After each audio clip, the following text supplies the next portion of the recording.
Assalamualaikum warahmatullahi wabarakatuh.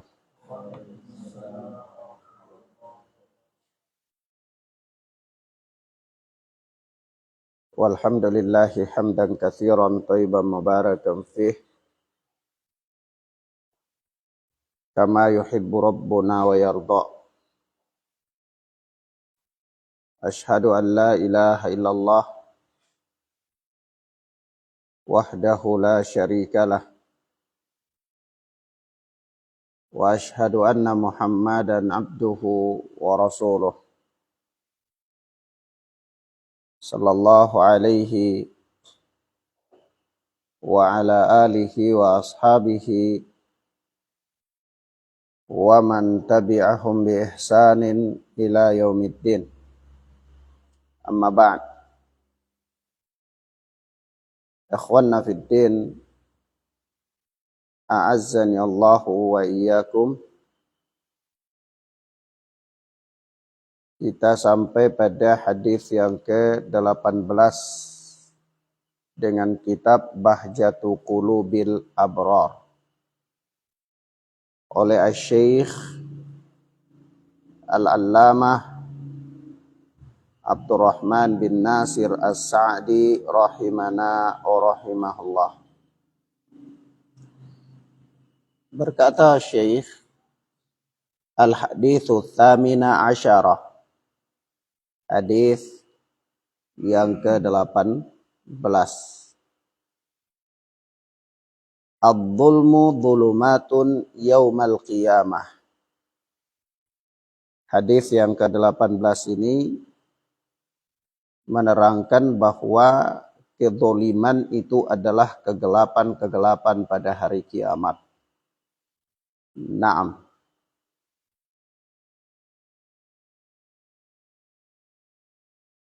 Kata beliau rahimana wa rahimahullah, wa an Abdullah bin Umar radhiyallahu anhuma qala,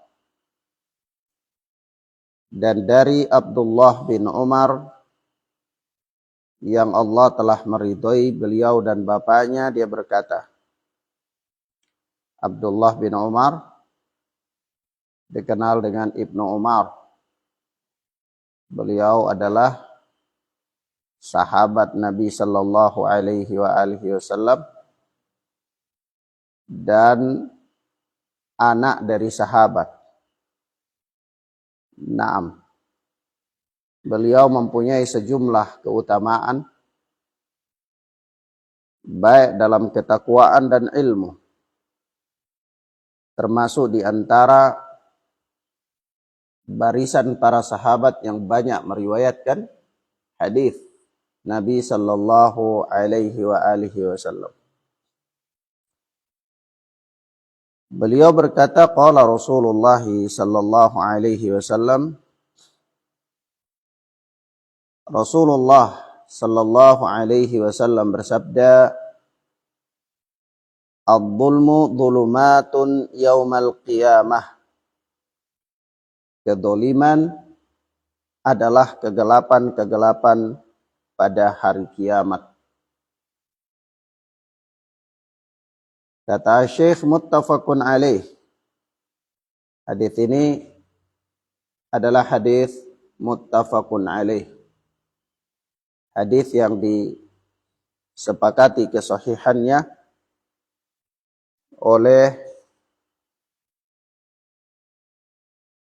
Al-Imam Bukhari dan Muslim dalam sahih keduanya. Naam. Ikhwanna fid din, azani Allah wa iyyakum. Kita lihat penjelasan Asy-Syaikh Abdurrahman As-Sa'di rahimana wa rahimahullah. Kata beliau, hadzal hadits fihi at-tahdhiru minadz-dzulmi wal hathu ala dhiddihi wa huwa al-'adl. Hadis ini padanya terkandung peringatan keras dari kedzaliman. Peringatan akan larangan dari bersikap zalim. dan anjuran untuk berbuat adil sebagai lawan daripada kedoliman. Anjuran untuk berbuat adil. Wasyari'atu kulluha adlun, amiratun bil adli, nahiyatun anid dulmi. Kata Syekh, dan syariat ini seluruhnya adalah keadilan. yakni tidak ada dalam perkara agama ini yang mengandung unsur kedoliman, tidak ada. Ya, semua dalam perkara agama ini, baik dalam masalah akidah atau masalah ibadah, ya, yang berkaitan dengan perintah atau larangan, semuanya terkandung di dalamnya keadilan. Karena memang asy-syari', pembuat syariat Allah tabaraka wa ta'ala, itu dengan syariat ini tidak akan mendolimi manusia, bahkan mengeluarkan manusia dari kedoliman. Maka kata Syekh di sini, wasyari'atu kulluha adlun, syariat ini semuanya keadilan, baik dalam perintahnya maupun dalam larangannya, keadilan. Amiratun bil adli, nahiyatun anid dulmi, yang memerintahkan kepada keadilan dan melarang daripada kedoliman. Memerintahkan kepada keadilan dan melarang daripada kedoliman. Qala ta'ala, Allah yang maha tinggi berfirman, Syekh membawa ayat, ya. Beliau menyebutkan dalil-dalil, nas-nas dari ayat-ayat Al-Quran untuk menguatkan apa yang beliau jelaskan. Bahwa syariat ini seluruhnya keadilan, yang memerintahkan manusia kepada keadilan dan melarang daripada kedoliman. A'udzu billahi as-sami'il 'alim minasyaitonir rajim min hamzihi wa nafthihi wa nafthihi. Qul amara rabbi bil qist. Surat Al-A'raf ayat 29. Di mana Allah Azza wa Jalla berfirman, qul, katakanlah, amara rabbi bil qist, yakni Rabbku memerintahkan aku untuk berbuat adil. Rabbku memerintahkan aku untuk berbuat adil. Innallaha ya'muru bil adli. Begitu pula Allah berfirman dalam surat An-Nahl ayat 90. Innallaha ya'muru bil adli. Sesungguhnya Allah memerintahkan untuk berbuat adil. Alladzina amanu wa lam yalbisu imanahum bidzulmin ulaika lahumul amnu wa hum muhtadun. Begitu pula di dalam ayat yang ketiga yang disebutkan oleh Syekh di sini, surat Al-An'am ayat 82. Yaitu Allah tabaraka wa ta'ala berfirman, alladzina amanu, orang-orang yang beriman, walam yalbisu imanahum, dan mereka tidak mencampur adukkan keimanan mereka bidzulmin, dengan kedoliman.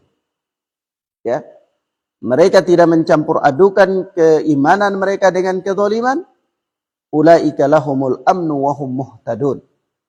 Maka bagi mereka itu, yakni mereka mendapatkan keamanan dan mereka adalah orang-orang yang muhtadun, mendapat petunjuk. Ya, yakni orang yang tidak mencampur adukan keimanannya dengan kedoliman. Meskipun ayat ini berbicara tentang kesyirikan, karena yang dimaksudkan dengan kedoliman di sini kesyirikan. Tetapi kesyirikan adalah bagian dari kedoliman. Ya. Nah, maka ikhwan, di sini ayat-ayat ini, 3 ayat yang disebutkan oleh Asy-Syaikh di sini, menerangkan kepada kita bahwasanya Allah Subhanahu wa ta'ala menurunkan syariat ini, di mana syariat yang mulia ini memerintahkan kepada keadilan dan melarang daripada kedoliman. Kemudian kata beliau, kata Asy-Syaikh, fa innal imana usulahu wa furu'ahu batinahu wa zahirahu kulluha adlun wa didduhu dhulmun. Kulluhu adlun wa didduhu dhulmun. Fa innal iman, ya, karena Sesungguhnya iman, usulahu wa furu'ahu, usulnya dan cabang-cabangnya,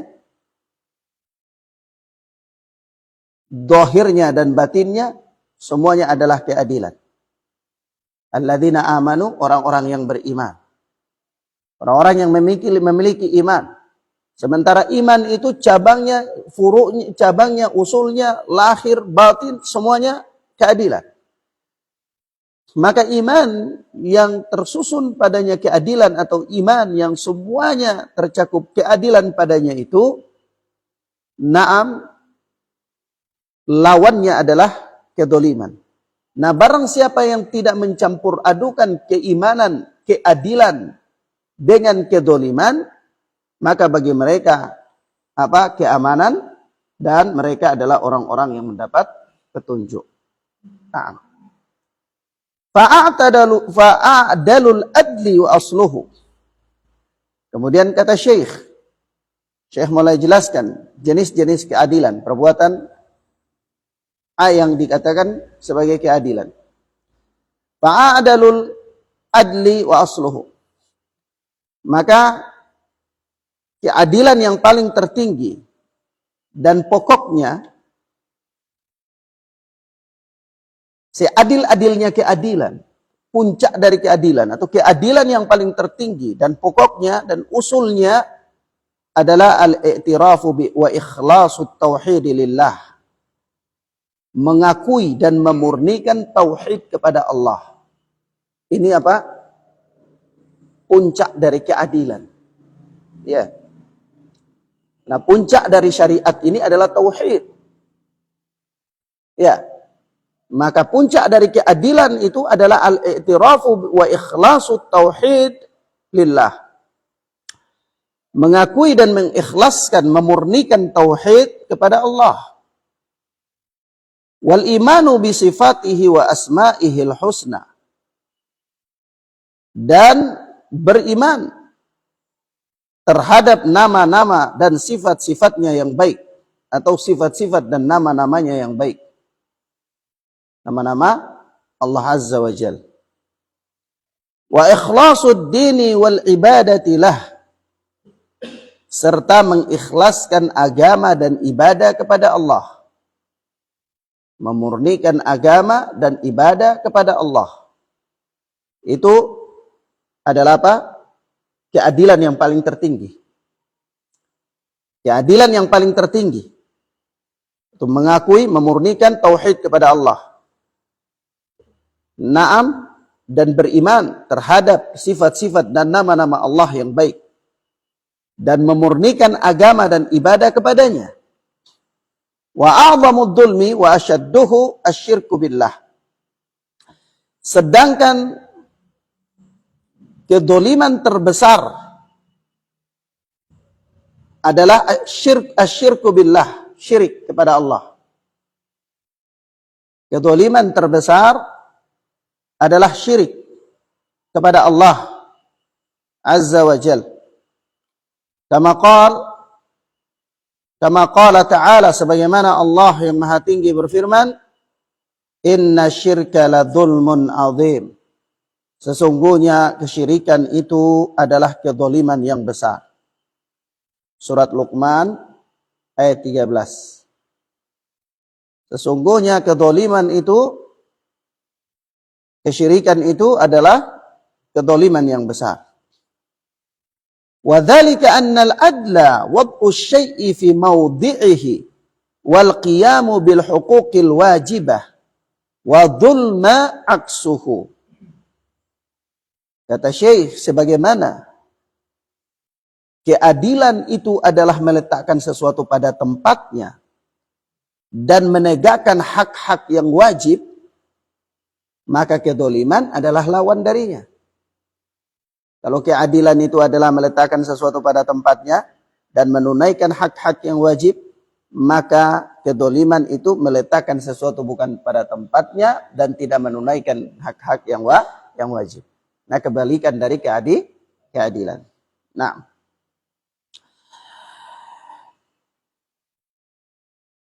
kemudian kata beliau, fa'a'zamul huquqi wa aujabuha, dan hak-hak yang paling agung, wa aujabuha, dan kewajiban-kewajibannya adalah haqqullahi ala ibadihi, hak Allah atas hamba-hambanya. Hak Allah atas hamba-hambanya. Dan ini menegakkan hak Allah atas hamba-hambanya. Kalau dikatakan menegakkan hak-hak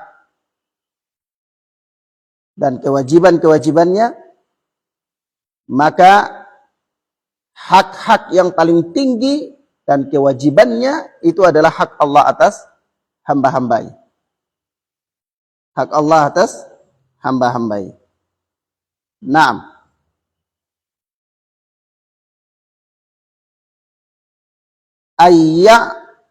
Ayya'rifuhu wa ya'buduhu wa la yusyriku bihi syai'an. Yaitu ayya'rifuhu, yakni mereka mengakui Allah, mengenal Allah, wa ya'buduhu, dan beribadah kepadanya, wa la yusyriku bihi syai'an, dan tidak mempersekutukan Allah dengan suatu apapun. Thummal qiyamu bi usulil iman, kemudian menegakkan usul-usul iman.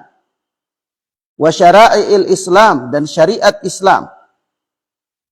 Min iqamis salah wa ita'iz zakah wa siyami ramadhana wa hajjil baitil haram wal jihadi fi sabilillah qawlan wa fi'lan wa tawasi bil haqqi wa tawasi bis sabri.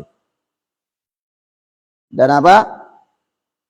Menegakkan usul-usul iman, pokok-pokok iman, dan syariat-syariat Islam, berupa menegakkan sholat, membayar zakat, berpuasa pada bulan Ramadan, melakukan haji ke Baitul Haram, berjihad fi sabilillah, baik secara qaulan wa fi'lan, ucapan maupun perbuatan. Wa tawasi bil haqqi wa tawasi bis sabri, dan nasihat menasihati supaya apa? Tetap berada dalam kebenaran, dan nasihat menasihati supaya tetap bersabar. Jadi perhatikan di sini, Asy-Syaikh rahimana wa rahimahullah ini menjelaskan kepada kita tentang apa menunaikan hak-hak dan kewajiban-kewajiban. Maka di antara kalau hak-hak dikatakan bahwa keadilan itu kan adalah menempatkan sesuatu pada tempatnya dan menunaikan hak-hak dan kewajiban-kewajiban. Ya. Maka hak-hak dan kewajiban-kewajiban yang paling agung, paling tinggi, itu adalah hak Allah atas hamba-hambanya. Nah, apa itu hak Allah atas hamba-hamba? Disebutkan oleh Syekh. Kalau kita katakan kewajiban yang paling wajib, hak-hak yang paling agung, yang harus ditunaikan oleh seorang hamba adalah hak Allah atas hamba-hambanya. Ya, itu hak yang paling tinggi, hak yang paling agung. Kalau ditanyakan, apa itu hak Allah atas hamba-hambanya? Maka Syekh merincikan, hak Allah atas hamba-hambanya itu adalah ayya'rifuhu wa ya'buduhu. Mereka mengenal Allah dan menyembah Allah, beribadah kepada Allah. Wala yusyriku bihi syai'an, dan tidak boleh, dan mereka tidak mempersekutukan Allah dengan suatu apapun. Berarti apa? Tauhid itu hak Allah. Ya, atas hamba-hambanya. Naam, meninggalkan kesyirikan juga adalah hak Allah atas hamba-hambanya. Kemudian apa? Tsumma al-qiyamu bi usulil iman, kemudian menegakkan pokok-pokok iman. Wa syara'i'il Islam, dan syariat-syariat Islam. Pokok iman dan syariat Islam. Berupa apa? Iqamis salah, menunaikan salat, membayar zakat, berpuasa pada bulan Ramadan, haji ke Baitul Haram, jihad fi sabilillah, baik secara ucapan maupun secara perbuatan. Nah, ini semua apa? Ini semua termasuk di antara hak-hak Allah Subhanahu wa ta'ala dan kewajiban-kewajiban. Naam. Termasuk di antaranya tawasi bil haqqi wa tawasi bis sabri. Nasihat menasihati supaya tetap berada dalam kebenaran dan tetap bersabar. Termasuk di antara kewajiban-kewajiban yang harus ditunaikan oleh seorang hamba. Dan itu merupakan hak Allah atas hamba-hambanya. Ya, merupakan hak Allah tabaraka wa taala atas hamba-hambanya. Kemudian Syekh berkata, wa minadz zulmi, dan di antara kedoliman, termasuk kedoliman, kata beliau, adalah al-ikhlalu bi syai'in min dzalik.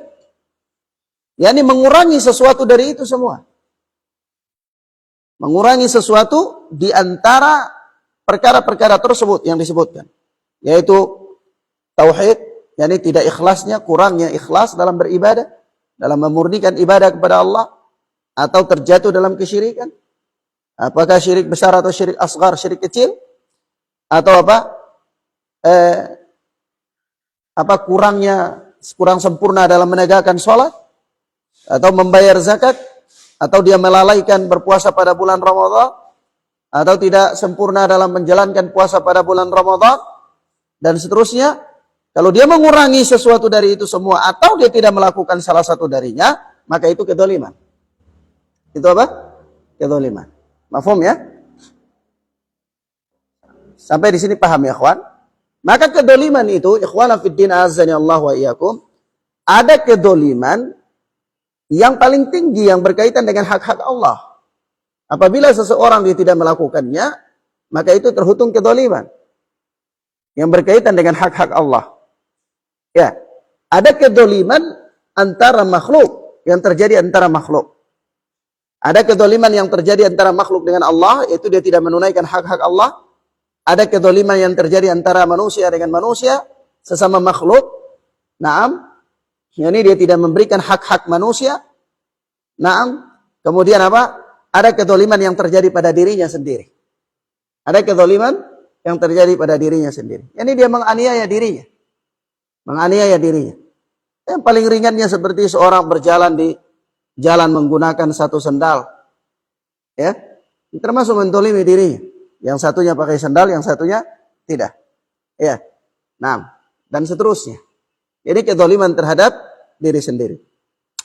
Tapi dari kedzaliman-kedzaliman itu semua, yang paling dolim, kedzaliman yang paling tertinggi adalah yang berkaitan dengan hak-hak Allah. Ya, nah. Kemudian kata Syekh, kama anna minal adli, sebagaimana keadilan, termasuk dari keadilan, adalah al-qiyamu bihuquqin nabi minal imani bihi wa mahabbatihi wa taqdimiha ala mahabbatil khalqi kullihim wa ta'atihi wa tawqirihi wa tabjilihi wa taqdimi amrihi wa qawlihi ala amri ghairihi wa qawlihi. Kata Syekh, sebagaimana termasuk di antara keadilan, saya ini turun ke keadilan yang tingkatannya berada di bawah keadilan yang paling tertinggi. Kalau keadilan tertinggi tadi berkaitan dengan hak-hak Allah. Nah, keadilan di bawah daripada keadilan yang paling tertinggi, yakni berkaitan dengan hak Nabi. Berkaitan dengan apa? Hak Nabi. Maka Syekh mengatakan, sebagaimana termasuk dari keadilan adalah al-qiyamu bihuquqin Nabi sallallahu alaihi wasallam, yaitu menegakkan hak-hak Nabi. Menegakkan hak-hak Nabi. Berarti melalaikan hak-hak Nabi, kedzaliman atau bukan? Kedzaliman. Iya. Karena keadilannya adalah menunaikan hak-hak Nabi. Berupa apa? Al-imanu bih. Beriman kepadanya.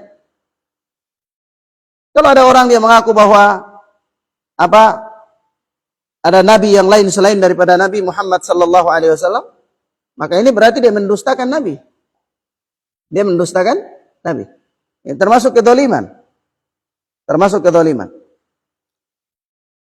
Maka di antara kedzaliman, di antara menunaikan hak-hak Nabi itu adalah beriman kepadanya, mencintainya, mendahulukan cinta kepada Nabi atas cinta kepada seluruh makhluk.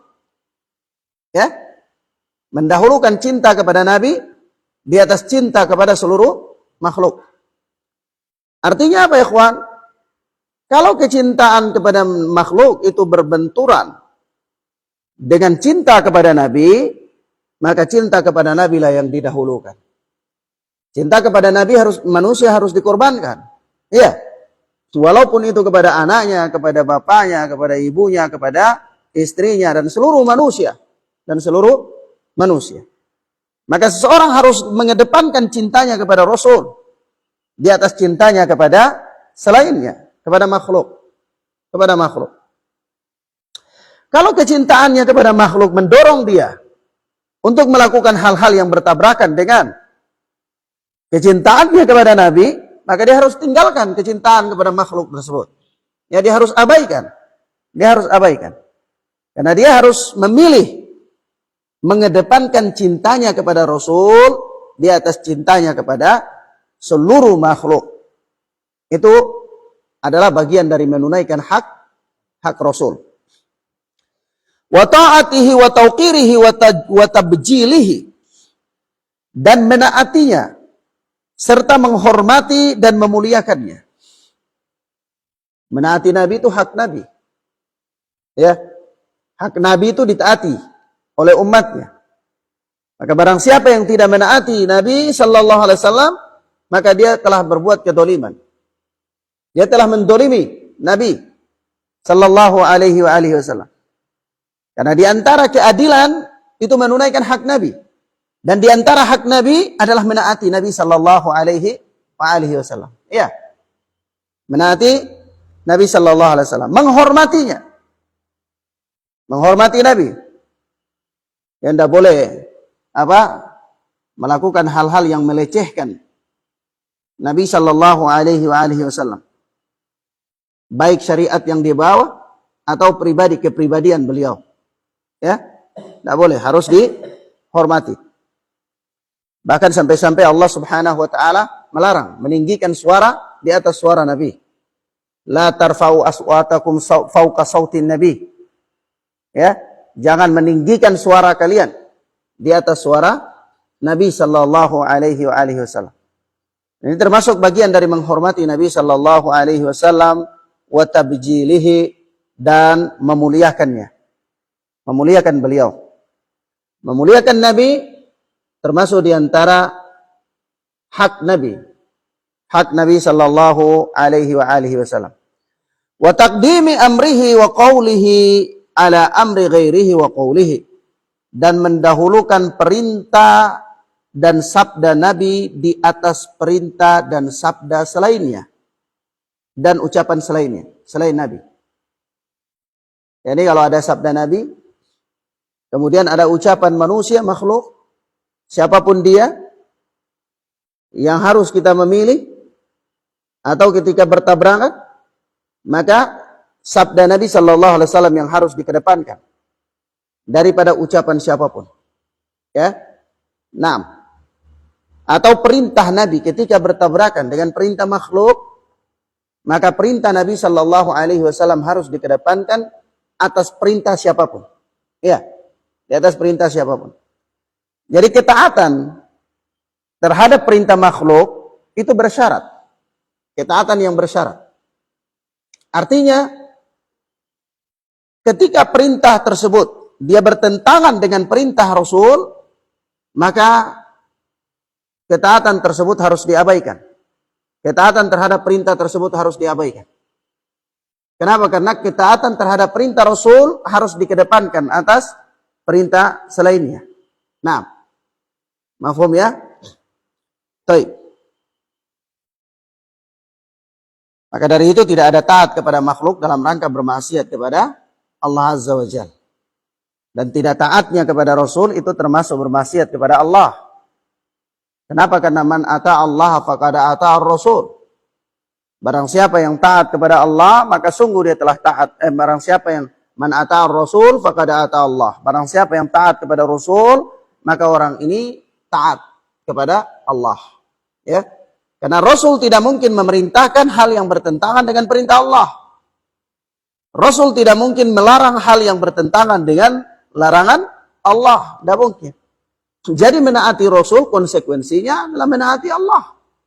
Ya, memaksiati Rasul konsekuensinya adalah memaksiati Allah tabaraka wa ta'ala. Nah, kemudian kata Syekh, wa minad dzulmil azim, dan termasuk di antara kedoliman yang besar. Termasuk di antara kedoliman yang besar. adalah ayyukhillal abdu bi syai'in min huquqin nabiyyi sallallahu alaihi wasallam alladhi huwa aula bil mu'minina min anfusihim wa arhamu bihim wa ar'afu bihim min kulli ahadin minal khalq wa huwa alladhi lam yasil ila ahadin khairun illa ala yadayhi. Dan kedzaliman yang paling besar, termasuk kedzaliman yang paling besar adalah melalaikan sesuatu dari hak-hak Rasul, mengurangi sesuatu dari hak-hak Rasul. Nah, mengurangi sesuatu dari hak-hak Rasul yang beliau itu lebih utama terhadap orang-orang mukmin dari diri-diri mereka. Ya, Rasulullah sallallahu alaihi wasallam itu aula bil mu'minina min anfusihim. Yang lebih utama terhadap orang-orang mukmin dari diri-diri mereka. Yang lebih cinta, lebih penyayang, dan lebih lembut terhadap mereka. Min kulli ahadin minal khalq, dari siapapun, dari makhluk-makhluk Allah. Wa huwa alladhi lam yasil ila ahadin khairun illa ala yadayhi. Dan Rasul sallallahu alaihi wasallam adalah orang yang tidak sampai kebaikan kepada seorang pun, tidak sampai suatu kebaikan kepada seorang pun kecuali melalui perantara beliau. Ya.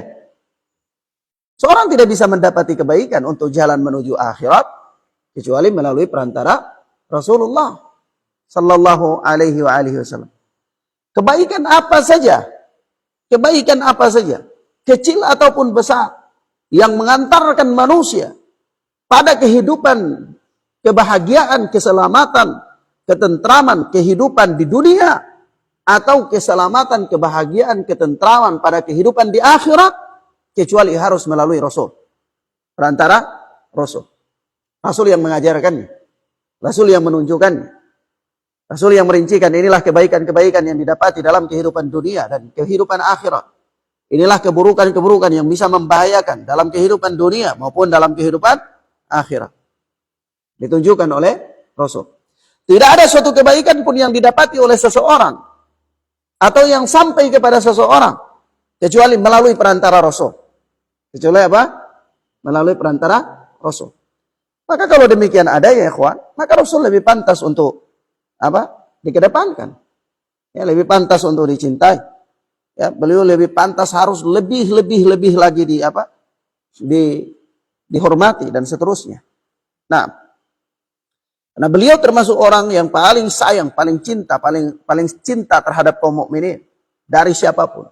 Paling sayang terhadap kaum mukminin dari siapapun. Ya. Paling lembut terhadap kaum mukminin dari siapapun yang ada di muka bumi ini. Ya. Nah, selembut-lembutnya orang tua kita, sesayang-sayangnya orang tua kita sekalipun, tidak akan lebih daripada sayangnya Rasul kepada kita. Ya. Nah, wa minal adli, dan di antara bentuk keadilan kata Syekh adalah birrul walidaini wasilatul arham wa ada'u huquqil ashabi wal mu'amalin wa minadzul al-ikhlalu bidzalik. Termasuk di antara keadilan adalah birrul walidain, berbakti kepada kedua orang tua. Wasilatul arham, menyambung hubungan rahim. Menyambung hubungan rahim yang kita sering kenal dengan istilah silaturrahim, ya. Nah, silaturrahim ini menyambung hubungan rahim, yakni hubungan kekeluargaan. Kalau menyambung hubungan baik dengan orang yang tidak ada hubungan nasab, itu bukan silaturahim, ya. Nah, silaturahim itu membangun hubungan baik dengan orang yang ada hubungan nasab, baik yang dekat maupun jauh, ya. Nah, jadi kalau antum punya kenalan, teman kampus, ya, teman sekolah dulu, antum datang di suatu negeri, kebetulan ada di antum, anak mau silaturahim dulu. Kepada siapa? Kepada Mahmud. Mahmud itu siapa? Kakak antum? Bukan. Sepupu antum? Bukan. Siapa? Dia cuma teman sekolah. Oh, salah. Ini menggunakan kalimat silaturahim salah. Ya. Harusnya ziarah. Nah, mau kunjungi teman ana, ziarah. Ya. Nah, tapi kalau silaturahim itu apa? Masuk di dalamnya ziarah kepada orang-orang yang ada hubungan nasab. Mafhum ya? Baik. Itu termasuk keadilan. Maka memutuskan tali silaturahim itu kedoliman apa bukan? Kedoliman. Karena lawannya yaitu membangun hubungan silaturahim yang baik, itu keadilan. Itu keadilan. Wa ada'u hukukil ashabi wal mu'amalina. Nah, dan menunaikan hak-hak para sahabat dan para mitra.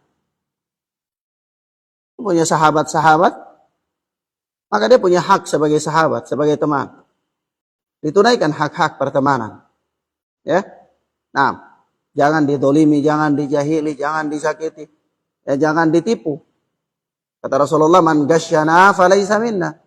Barang siapa yang menipu kami, dia bukan dari golongan kami. Ya. Nah, maka apa? Itu hak-hak teman. Harus ditunaikan, dipercaya, jangan dikhianati. Itu bentuk keadilan. Dan para mitra, kalau antum punya mitra kerja, maka tunaikan hak-haknya. Jangan semena-mena. Ya, jangan karena mau mencari keuntungan yang sebesar-besarnya, antum tidak menunaikan hak-hak para mitra. Karena menunaikan hak mitra, mitra kerja, itu apa? Termasuk keadilan. Naam. Wa minadz dzulmi al-ikhlalu bidzalik. Dan termasuk kedzaliman lawan dari itu.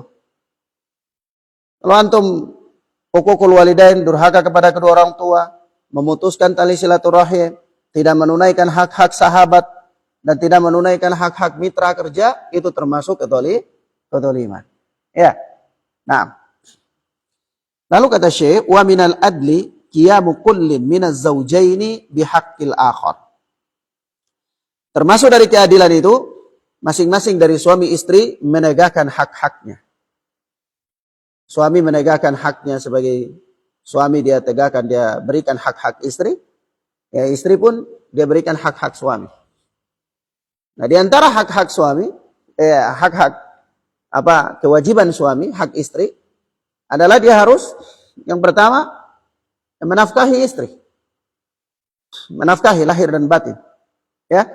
Nah, kewajibannya yang paling pertama, hak istri yang paling pertama. Nah, kemudian dia harus mendidik istrinya. Istri berhak mendapatkan pendidikan dari suaminya. Itu hak, kewajiban suami. Suami harus mengajarkan istrinya. Dia harus ajari istrinya. Halal haram, akidah yang benar, akidah yang batil, dia harus ajarkan. Itu kewajiban dia. Tapi kalau dia tidak mampu karena dia juga awam, maka dia harus perintahkan istrinya, dorong, beri fasilitas. Ya, dia fasilitasi istrinya untuk belajar. Di mana ada majelis ilmu, dia antarkan. Ya, itu kewajiban dia. Kewajiban dia. Ya, dia berikan motivasi, semangat. Nah, kalau antum tidak lakukan ini, maka antum tidak memberikan hak istri. Kedzaliman. Itu kedzaliman. Ya, ikhwan, bersabar dalam kebodohan itu ajaib. Ya.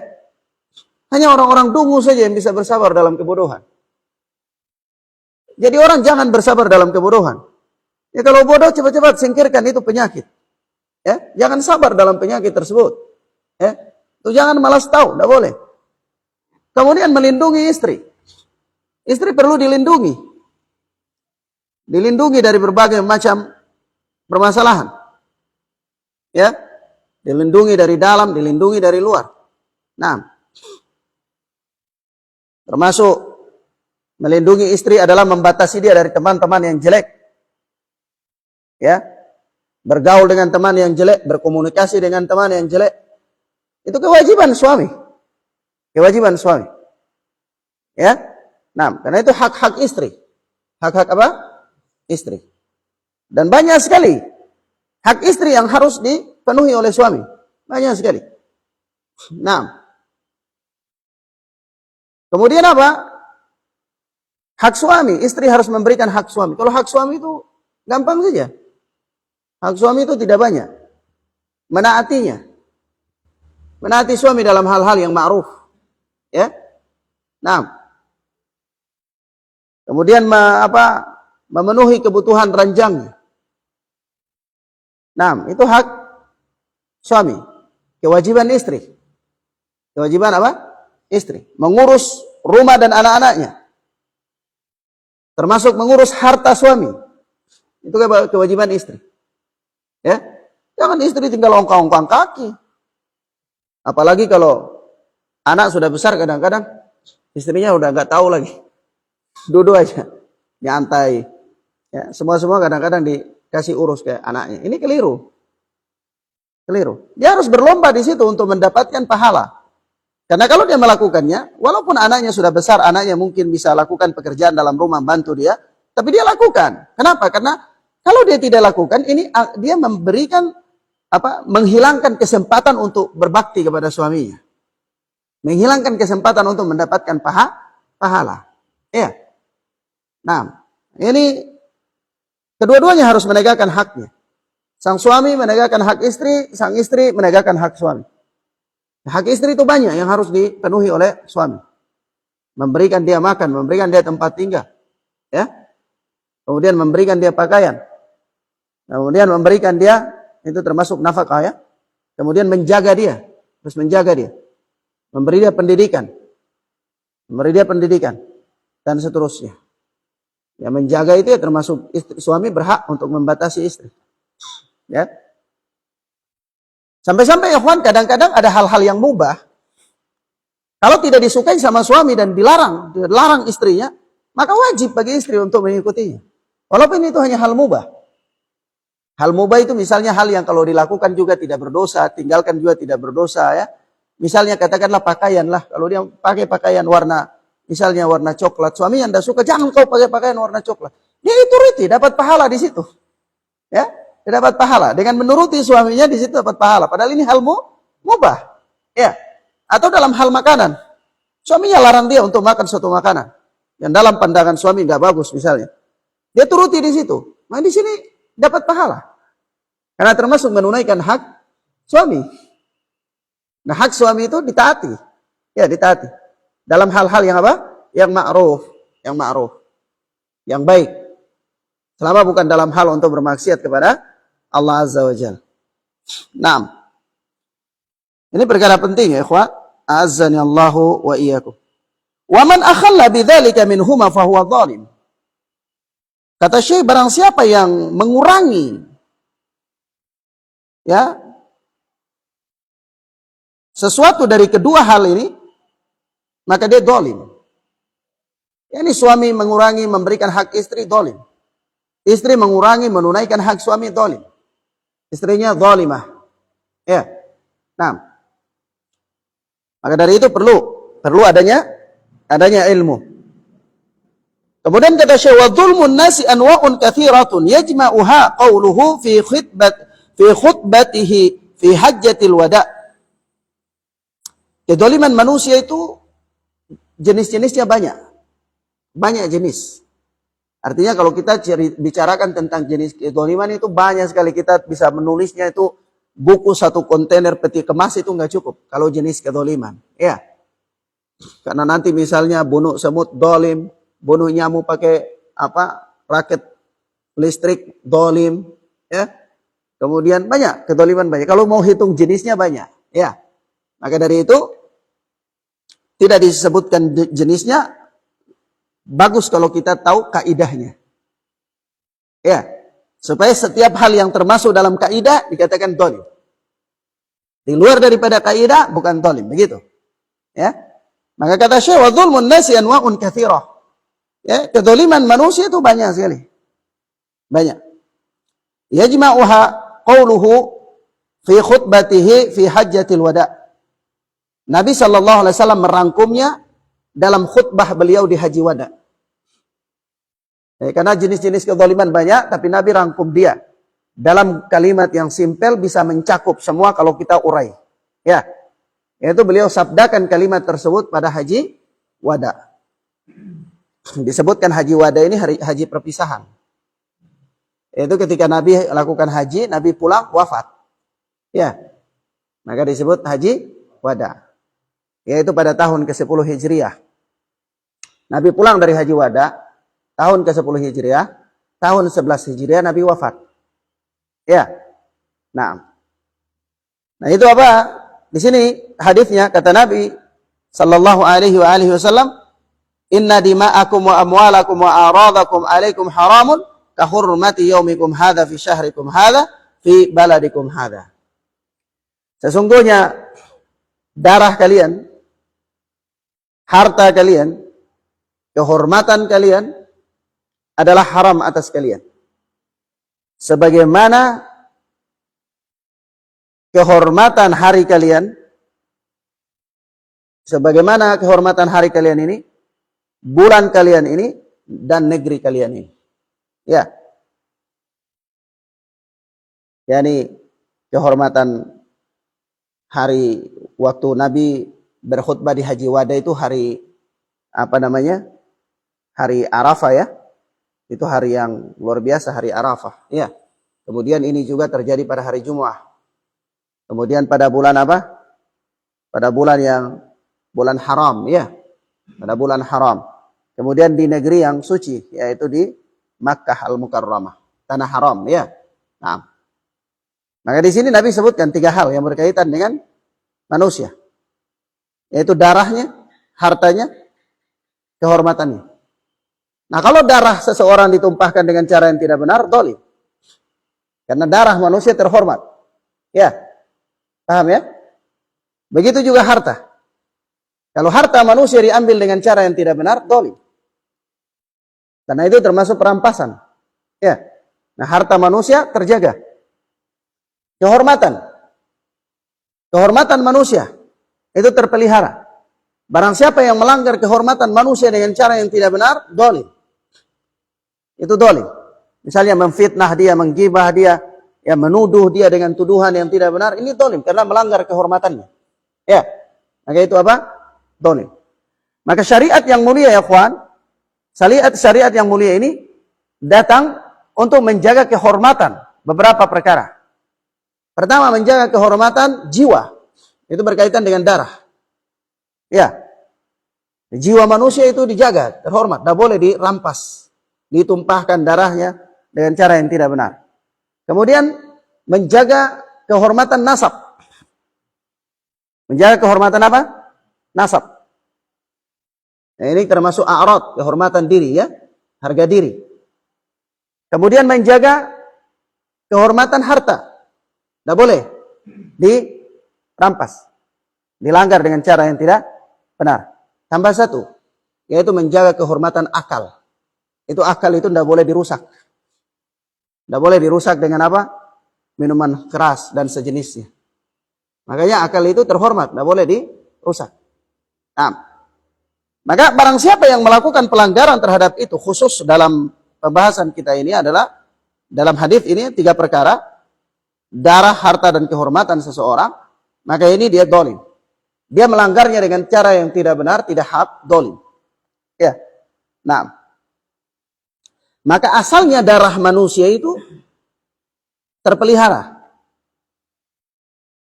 Jiwa manusia itu terpelihara. Ya. Nah, tidak boleh didolimi. Begitu pula asalnya harta manusia terpelihara. Begitu pula asal kehormatan manusia terpelihara. Nanti ada kaidah-kaidah yang membolehkan untuk dilanggar. Ya, ada kaidah-kaidah yang membolehkan untuk dilanggar. Selama tidak ada nas atau kaidah yang membolehkan untuk melanggar, maka dia kembali kepada hukum asal, yaitu terpelihara. Paham ya? Nah, misalnya pencuri yang sudah sampai pada ukuran harus dipotong tangan, maka dipotong. Berarti dilanggar kan? Ya, ditumpahkan darahnya, dipotong, dolim terhadap jasadnya ya. Kenapa? Ada aturan yang membolehkannya. Misalnya orang didera, dipukul dengan cambuk. Ya. Karena memang kaidah mengatakan boleh dilanggar apabila peminum khamar, ya, dirajam dan seterusnya. Kalau tidak ada, maka kembali kepada hukum asal, yaitu terpelihara, terjaga. Barang siapa yang melanggarnya, sekali lagi dikatakan dolim. Kemudian kata Syekh, fadhulmu kulluhu bi anwa'ihi dhulumatun yaumal qiyamah yu'aqabu ahluhu ala qadri dhulmihim. Maka kedoliman seluruhnya dengan seluruh jenis-jenisnya adalah dhulumatun yaumal qiyamah, kegelapan pada hari kiamat. Ya. Kedoliman dengan seluruh jenisnya, baik dalam penunaian hak-hak orang lain, hak relasi, hak teman, hak orang tua, hak Allah, hak Rasul, hak istri, ya, dengan segala jenisnya itu. Kalau ada di situ kedoliman, maka sesungguhnya kedoliman itu adalah kegelapan pada hari kiamat. Nah, dia kegelapan pada hari kiamat, maka yu'aqabu ahluhu ala qadri dzulmihim. Pelakunya akan diberikan adab sesuai dengan kadar kedolimannya. Ya.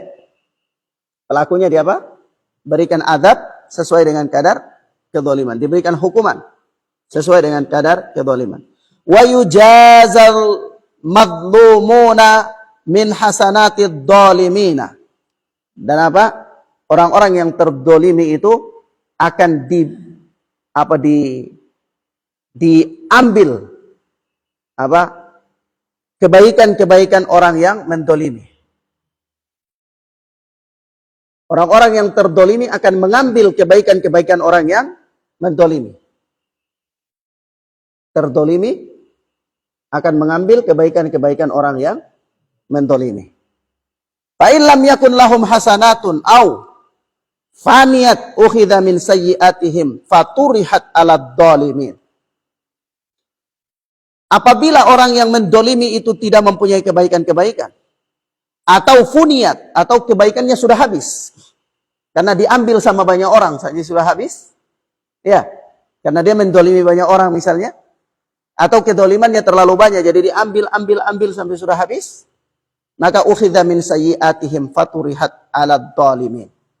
Maka diambillah kejelekan-kejelekan orang yang terdolimi itu, lalu diberikan kepada orang yang zalim. Akhirnya dia bangkrut tidak?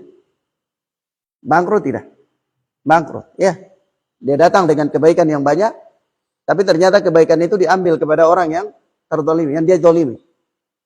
Dan kalau misalnya kebaikannya sudah habis, sementara kedolimannya masih ada, berarti belum selesai. Ya, mau ambil kebaikan sudah tidak ada.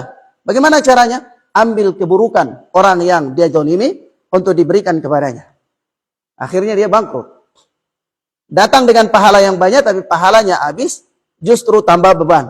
Ya, bukan hanya sekedar pahalanya habis, tapi juga menambah beban. Ucapan Syekh ini, ikhwan, hakikatnya mengisyaratkan kepada hadis yang diriwayatkan oleh Imam Muslim. Di sini Syekh tidak menyebutkan hadisnya, ya.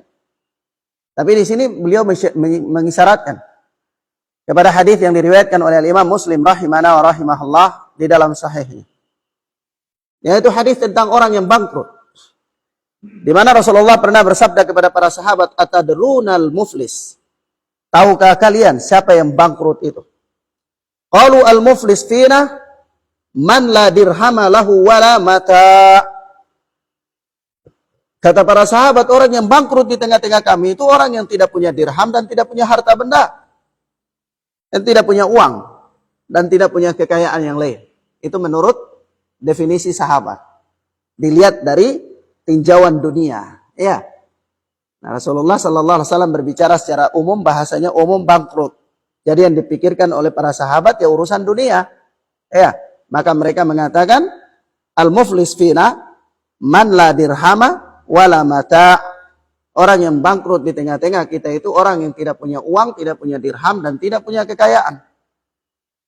Faqal, maka Rasulullah sallallahu alaihi wasallam bersabda, al-muflis min ummati, orang yang bangkrut dari umatku itu ya'ti yaumal qiyamati bi salatin wa siyamin wa zakatin. Orang yang datang pada hari kiamat dengan apa? Pahala salat, pahala puasa dan pahala zakat.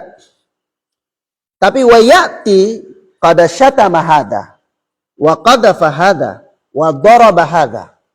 Tapi dia juga datang bawa dosa, telah mencerca seseorang, telah menuduh seseorang, telah memukul seseorang. Ya. Termasuk dalam lafaz lain dikatakan bahwa wa akala mala hada, dia telah makan harta seseorang dengan cara yang tidak benar. Wa safaka dama hada, dia juga telah menumpahkan darah seseorang dengan cara yang tidak benar, gitu. Ya. Jadi orang ini datang bawa kebaikan, juga datang bawa dosa. Paham ya? Tapi ingat, dosa yang dia bawa ini bukan berkaitan dengan Allah, tapi berkaitan dengan makhluk. Ya? Dia datang bawa pahala. Pahala apa? Pahala antara dia dengan Allah. Yaitu pahala sholat, pahala puasa, pahala zakat. Tapi wayati, dia juga datang pada syatama hada wa qadhafa hada. Datang dengan cara telah mencaci orang seseorang. Wa qadhafa hada, telah menuduh seseorang seperti tuduhan zina dan lain-lain. Wa akala mala hada, telah memakan harta orang lain dengan cara yang tidak benar. Wa safaka dama hada, dia juga telah menumpahkan darah seseorang dengan cara yang tidak benar. Wa daraba hada, dan dia juga telah memukul seseorang dengan cara yang tidak dibenarkan. Maka apa kata Rasulullah? Fayu'ta hada min hasanatih fa in funiyat hasanatuhu qabla an yuqda ma alaihi ukhidha min khatayahum faturihat alaihi thumma turiha finnar. Maka apa? Diambillah kebaikan-kebaikan orang yang dia dolimi itu. Diambillah kebaikan-kebaikannya itu. Ya. Nah, diberikan kepada orang-orang yang dia dolimi. Dan kalau fa'in funiyat, kalau kebaikan-kebaikannya sudah habis, fa'in funiyat hasanatuh. Kalau kebaikan-kebaikannya sudah habis, qabla ayyuqdaba alaihi, sebelum semuanya dibereskan, ya, sebelum ditunaikan semuanya kedoliman-kedolimannya itu, maka apa yang terjadi? Ukhidha min khatayahum, diambil dosa-dosa mereka orang yang dia dolimi itu, lalu apa? Faturihat alaihi, dibebankan kepadanya. Sudah begitu, thumma turiha finnar, kemudian dia dilemparkan ke dalam neraka. Dilemparkan ke mana? Dalam neraka. Jadi orang ini bangkrut. Orang ini apa? Bangkrut. Kalau ana sering katakan dalam kajian Riyadhus Shalihin ana tentang bab kezaliman, ya, bahwa orang ini orang yang datang ibarat orang yang pergi ke pasar bawa kantong resek yang bocor. Ya. Dia sudah bawa kantong, dia beli sayur, beli apa, beli isi di kantong semua, dia pulang bawa kantong sampai ke rumah. Tapi kantongnya bocor. Sampai ke rumah yang dia beli semua tidak ada, habis. Jatuh di jalan. Diambil sama orang lain. Nah ini orang. Datang bawa pahala sholat, bawa pahala puasa, bawa pahala zakat. Tapi datang di hadapan Allah pada hari kiamat juga bawa dosa kedoliman kepada makhluk. Maka diambillah pahala-pahalanya itu diberikan kepada orang-orang yang dia dolimi. Kalau ternyata masih ada dan pahalanya sudah habis, maka ambillah dosa-dosa orang yang dia dolimi, dilemparkan kepadanya, diembankan kepadanya, maka terakhir adalah turiha finnar. Dia dilemparkan ke dalam neraka. Waliyadzubillah. Maka hati-hati, kedoliman yang berkaitan dengan hak-hak orang lain. Lalu juga datang dalam hadis yang lain yang diisyaratkan oleh Syekh di sini adalah sebagaimana dalam hadis yang lainnya, di mana Allah Tabaraka wa Ta'ala telah berfirman dalam hadis qudsi, ya ibadi, inni haramtu ad-dhulma, wahai hamba-hambaku, inni haramtu ad-dhulma ala nafsi, wahai hamba-hambaku, aku telah mengharamkan kedzaliman atas diriku. Naam. Wa ja'altuhu bainakum muharrama. Dan aku telah menjadikan kedzaliman itu haram di antara kalian. Ya. Maka janganlah kalian saling mendolimi. Kedzaliman diharamkan oleh Allah. Allah mengatakan, ya ibadi haramtu dzulma ala nafsi, ya hamba-hambaku, aku telah mengharamkan kedzaliman atas diriku. Wa ja'altuhu bainakum muharrama, dan aku jadikan kedoliman itu haram di antara kalian, fala tadzalamu, maka janganlah kalian saling mendolimi. Nah, dan telah datang dalam hadis yang diriwayatkan oleh Imam Bukhari bahwa Rasulullah sallallahu alaihi wasallam bersabda, "Man kanat indahu madlamah," barang siapa yang di hari kiamat nanti indahu madlamatun li akhihi min irdihi aw min syai'in falyatahallalhu minhu al-yawma. Barang siapa yang mempunyai, yang ada pada dirinya kedoliman terhadap saudaranya, baik berupa kehormatan saudaranya atau sesuatu yang lain, yang jelas kedoliman terhadap saudaranya, maka apa? Falyatahallalhu minhu al-yawma, maka hendaklah dia meminta kehalalan darinya pada hari ini. Qabla an la yakuna dinarun wala dirhamun, sebelum datang hari di mana dinar dan dirham itu tidak bermanfaat. Wa in kana lahu amalun salih ukhidha minhu. Ya, karena ketika datang hari itu dan dia tidak meminta kehalalan, artinya masih ada kezalimannya. Lalu dia itu mempunyai amal saleh, dia datang bawa amal saleh tapi dia punya kezaliman yang belum dibereskan di dunia, maka ukhidha minhu, diambillah kebaikan-kebaikannya itu. Biqadri madlamatihi, seukuran kezalimannya. Nah, wa illam yakun lahu hasanatun, dan jika dia tidak punya lagi kebaikan-kebaikan, maka ukhidha min sayyiatihi, maka diambillah dari min sayyiati sahibihi, maka diambillah kejelekan-kejelekan orang yang dia dolimi tersebut, fa yuhmalu alaihi, lalu dipikulkan kepadanya. Ya, sama maknanya. Ala kulli hal, bahwa barang siapa yang mempunyai kezaliman dengan manusia di dunia, maka hendaklah dia bereskan di dunia. Karena kalau dia kembali ke akhirat belum dibereskan, ya di akhirat itu hari di mana harta tidak bermanfaat. Ya, sebagaimana Allah berfirman dalam ayatnya, yauma la yanfa'u malun wala banun, hari pada saat harta dan anak-anak tidak bermanfaat. Maka kalau dia datang di hari itu dengan dia membawa kezaliman, wa in kana lahu amalun salih, lalu dia punya amal-amal saleh, ukhidha minhu biqadri madlamati, maka diambil amal-amal salehnya itu seukuran kezaliman. Wa illam yakun lahu hasanat, dan jika dia tidak mempunyai kebaikan-kebaikan, ukhidha min sayyiati sahibih, maka diambillah kejelekan-kejelekan orang yang dia zalimi itu, kemudian apa? Fayuhmalu alaihi, maka dipikulkan kepadanya. Ya.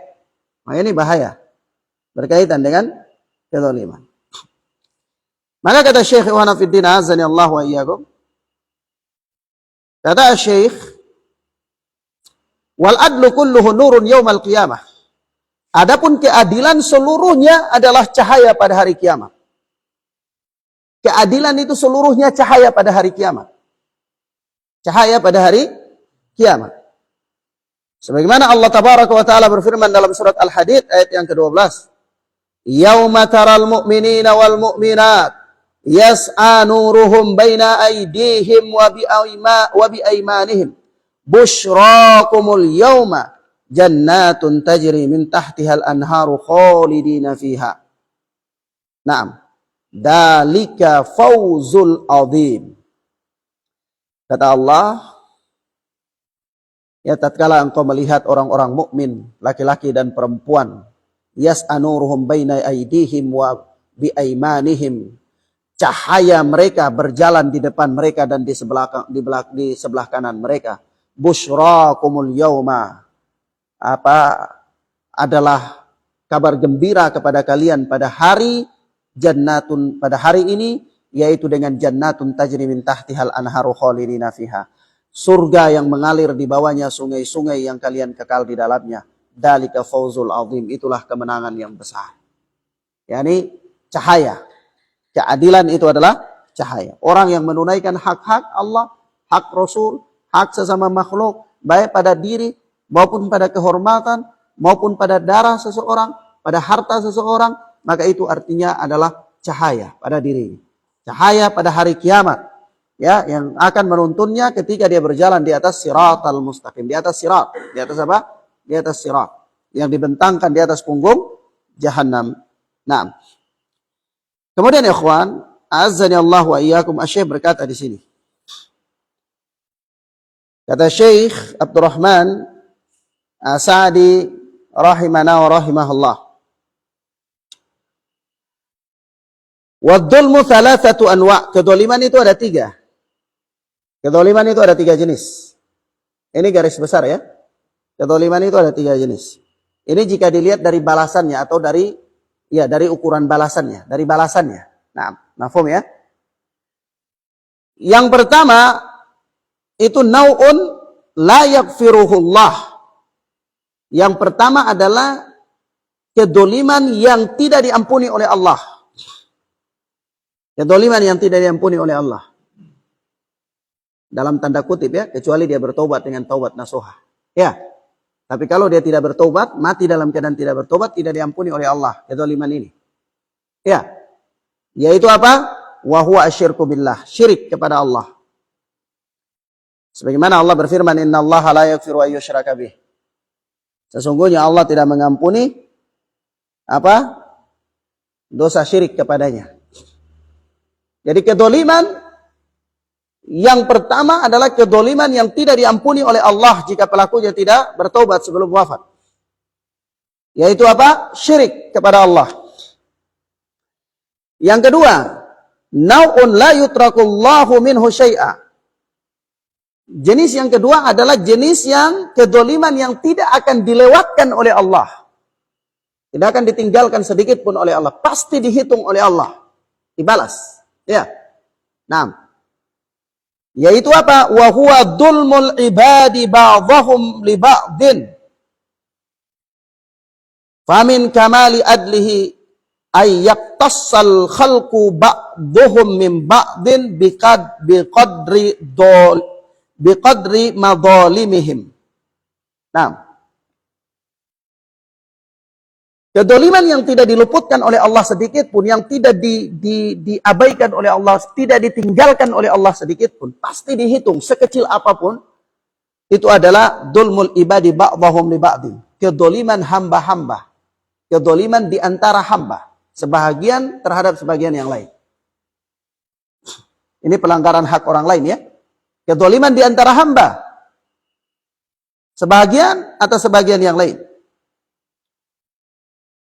Karena termasuk di antara sempurnanya keadilan Allah adalah sebahagian manusia akan dikisos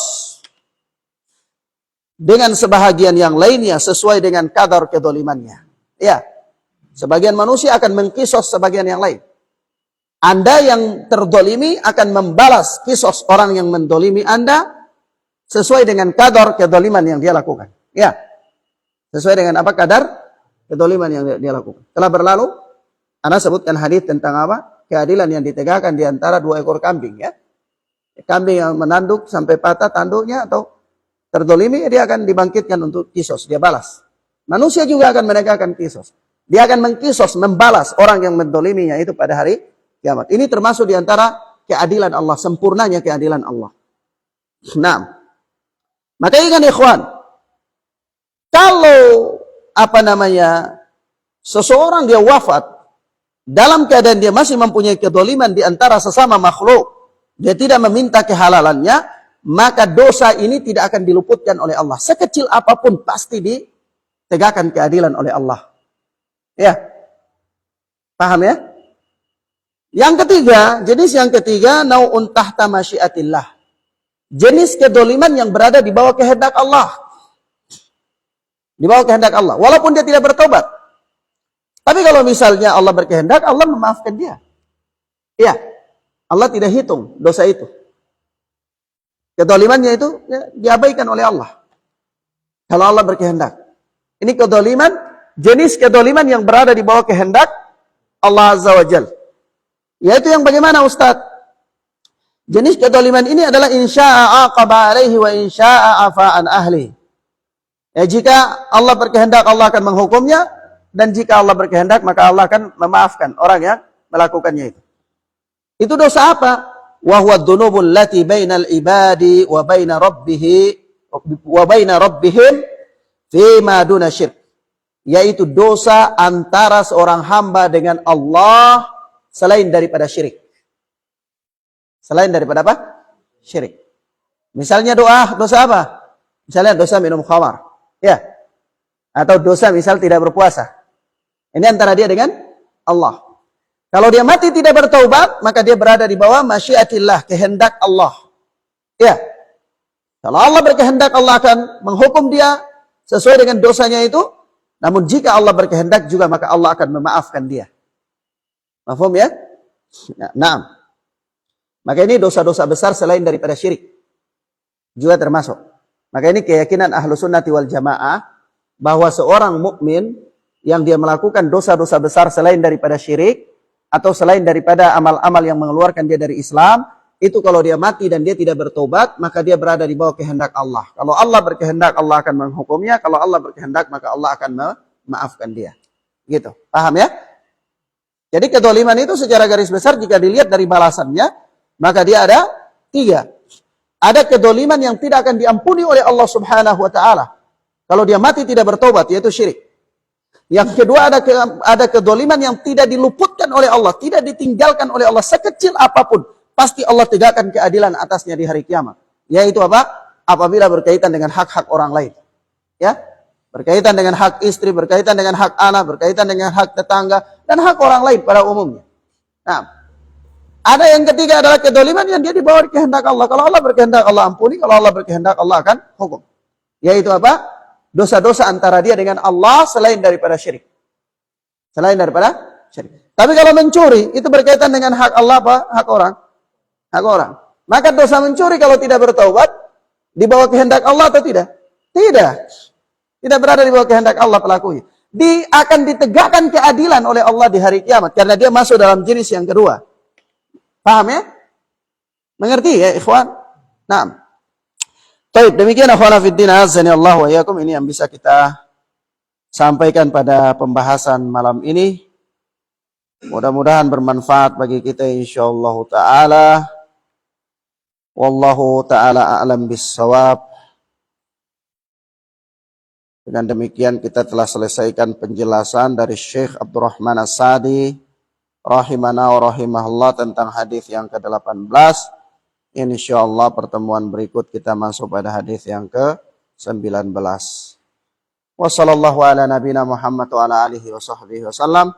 Subhanaka Allahumma bihamdika asyhadu an la ilaha illa anta astaghfiruka wa atubu ilaik. Wassalamualaikum warahmatullahi wabarakatuh.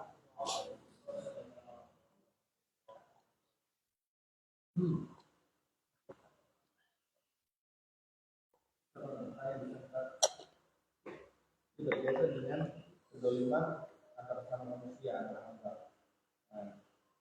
Tadi kita sebutkan bahwa kedoliman ini akan terbentukkan kecuali dia bertobat atau meminta keikhlasan sebelum dia mati. Bagaimana kejadiannya apabila orang yang mendolimi ini mati, duluan, kemudian orang yang terdolimi ini mengikhlaskannya, saya maafkan kepadanya, tapi dia dapat juga, maka dia memintanya. Nah, apakah dia tidak akan menjadi tanggung jawab? nah. Jadi ini pertanyaannya maksud kalau ada misal ada 2 orang yang terdolimi dan yang mendolimi. Ini dosa yang berkaitan dengan hak-hak hamba. Kan pada prinsipnya bahwa dosa yang berkaitan dengan hak-hak hamba itu kalau dia wafat, maka sekecil apapun di hari kiamat pasti Allah tegakkan keadilan. Sampai atau kecuali dia telah meminta kehalalan. Ya. Persoalan, bagaimana kalau yang terdolimi, yang mendolimi mati duluan sebelum meminta kehalalan? Ya, kalau dia mati duluan sebelum meminta kehalalan, dia berada di antara dua, di antara 2 hal. Hal yang pertama, apakah orang yang terdolimi ini menghalalkan atau tidak? Menghalalkan. Kalau dia menghalalkan, maka insya Allah beres. Tapi kalau hal yang kedua, misalnya dia tidak menghalalkan, maka berarti akan ditegakkan. Dia akan meminta haknya. Karena itu berkaitan dengan hak dia. Tapi kalau memang hak dia itu dia relakan, dia ikhlaskan, dia halalkan, maka sudah insya Allah beres. Tapi kalau misalnya dia tidak relakan, dia tidak halalkan, maka pasti ditegakkan oleh Allah keadilan. Diminta balasan. Ya. Naam. Wallahu ta'ala a'lam bis-shawab. Naam. Gimana? Ada? Selalu menganjurkan kita agar memberi maaf. Naam. Naam.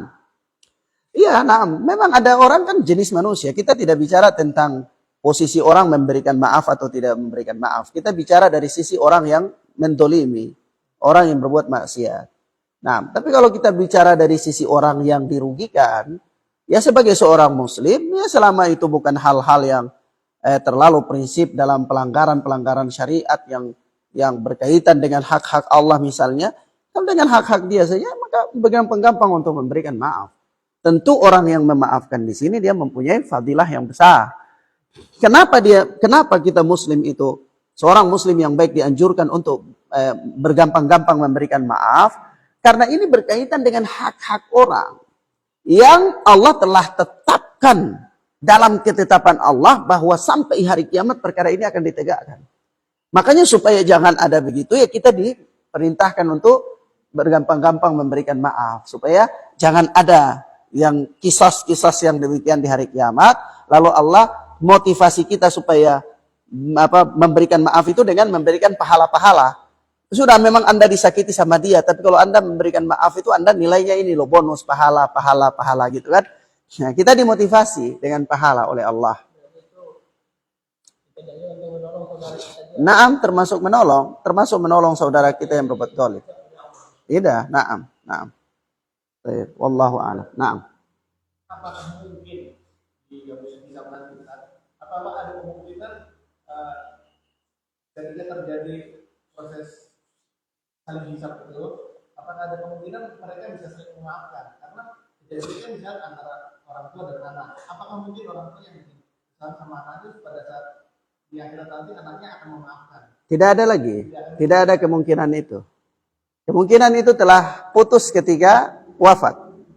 Nah, kesempatan orang untuk memaafkan itu ketika wafat. Tapi kalau di dunia tidak ada lagi. Karena di dunia hanya perhitungan saja. Perhitungan saja. Nah, wallahu ta'ala a'lam bissawab. Harus dibereskan. Yang berkaitan dengan hak-hak manusia. Paling tidak, ya kita memohon ampunan kepada Allah. Ya, menyebutkan kebaikan-kebaikan orang yang mungkin kita langgar haknya. Atau kalau bisa kita kembalikan. Kalau tidak kepada dia, kepada ahli warisnya. Misalnya ada harta yang kita rampas dulu. Ya, kita begitu sadar orangnya sudah meninggal. Lalu ini bagaimana? Kembalikan kepada ahli warisnya. Ya, iya termaaf. Atau kalau misalnya tidak ada ahli warisnya, ya kita sedekahkan atas nama dia. Insyaallah ta'ala. Ya, termasuk mengembalikan. Ya. Baik. Barakallahu fikum. Ila huna